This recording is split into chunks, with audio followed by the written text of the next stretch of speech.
Hello! Here we are again! What's next? Ayan, nakikita nyo yung cup ko, laging may question mark yan. What's next? Ano ba ang susunod na adventure? Ano ba ang susunod na biyahe? Ano ba ang ating bagong word and thought for today? Ayan, dun muna tayo sa bagong word and thought for today. Kailangan hindi mawawala yan. Napakaganda ng umaga, napakaganda na nga napakinggan ko ngayong umaga na gustong gusto kong i-share sa inyo uli. Kung nakikita nyo yung ilaw at yung mga gamo-gamo, katulad ng gamo-gamo, lamok o anumang insekto, hindi nyo ba nakikita yung pagka may maliwanag, may ilaw?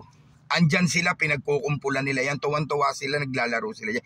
Inaatake nila yung liwanag. Pero pag pinatay mo yung ilaw o walang liwanag, nawawala silang lahat. Wala rin sila. Ano ba ang gustong ibigay nitong mensahe para sa atin? Napakaganda. Parang tao. Pag maliwanag ka, inaatake ka. Kasi may makukuha sila sa iyo. Kasi natutuwa sila sa iyo. Kasi makinang ka. Subukan mo pagka madilim ka, wala kang kwenta. Patay ang ilaw, madilim ka. Walang pakikinabangan sa iyo. Sino ka ba? Hindi ka naman nakikita. Hindi ka naman dapat pansinin. Wala ang gamo-gamo. Wala ang mga tao sa paligid mo. Yung magnanakaw, pag pumasok sa loob ng bahay, syempre pipiliin nila yung mayaman. Maraming makukuha. Yung maliwanag, yung magarbo. Hindi naman papasok ang magnanakaw sa walang makukuha. Walang papasukin. Isa rin yun sa halimbawa. Hindi ka aatakihin, hindi ka nanakawan kung walang mananakaw sa'yo. Hindi ka pupuntahan ng insekto kung wala kang liwanag. Napakalalim, di ba? Pero napakadaling intindihin para sa ating mga tao dito sa lupa. Na you get used to it. Get used to it. Masanay ka na ganito ang kalakaran sa buhay. Pag maliwanag ka, inaatake ka. Pero pag madilim ka, ano nga naman ang aatakihin sa iyo? Wala namang pakikinabangan sa iyo. Pag maliwanag ka, aatakihin ka, sisiraan ka, aawayin ka, gagawin ka ng kwento kahit hindi totoo. Pag mayaman ka, lalagyan ka ng dahilan. Kasi ganito yan, kasi ganun yan, kaya mayaman yan.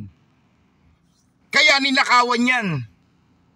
Kasi ganito yan. Yan. Lagi nating tandaan yan, i-mindset natin. We get used to it, masanay na tayo. Yan na ang kalakaran ng buhay ng tao. Masanay na tayo na kapag may pakikinabangan sa iyo, kapag ka maliwanag ka, aatakihin ka. Ito na yung pinakabuod, si Jesus Christ. Si Jesus Christ, number 1. Lahat ng maganda ginawa niya, lahat ng mabuti ginawa niya. Pero anong ginawa sa kanya sa Jerusalem? Ano ang ginawa sa kanya ng mga hari? Ano ang ginawa sa kanya ng mga leaders ng mga Katoliko? Ano ang ginawa sa kanyang simbahan? Sa kabila ng liwanag na pinakita niya, dahil nakikita nga sumasama na sa kanya yung mga apostol, sumasama na yung mga tao, dumadami na yung naniniwala sa kanya. Dahil talagang nakikita na yung liwanag sa kanya, marami nang sumusunod sa kanya. Kumbaga sumisikat na siya. Anong iginawa? Ibinagsak siya.